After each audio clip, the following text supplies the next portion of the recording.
एक आदमी ने एक बहुत ही खूबसूरत लड़की से शादी की। शादी के बाद दोनों की जिंदगी बहुत प्यार से गुजर रही थी।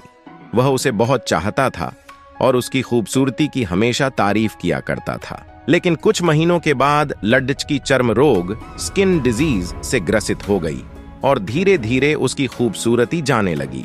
खुद को इस तरह देख उसके मन में डर समाने लगा कि यदि वह बदसूरत हो गई तो उसका पति उससे नफरत करने लगेगा और वह उसकी नफरत बर्दाश्त नहीं कर पाएगी।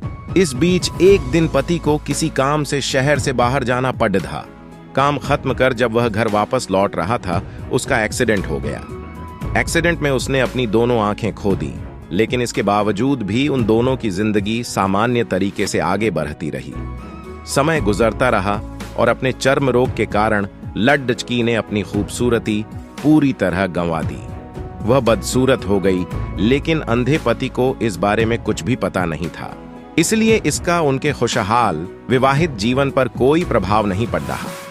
वह उसे उसी तरह प्यार करता रहा। एक दिन उस लड़की की मौत हो गई। पति अब अकेला हो गया था। वह बहुत दुखी था।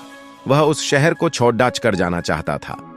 उसने अंतिम संस्कार की सारी क्रियाविधि पूर्ण की और शहर छोड़ ढाकर जाने लगा। तभी एक आदमी ने पीछे से उसे पुकारा और पास आकर कहा, अब तुम बिना सहारे के अकेले कैसे चल पाओगे?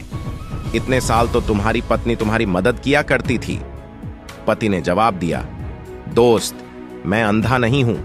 मैं बस अंधा होने का नाटक कर रहा था, क्योंकि यदि मेरी पत्नी को पता चल जाता कि मैं उसकी बदसूरती देख सकता हूं तो यह उसे उसके रोग से ज्यादा दर्द देता। इसलिए मैंने इतने साल अंधे होने का दिखावा किया। वह बहुत अच्छी पत्नी थी। मैं बस उसे खुश रखना चाहता था।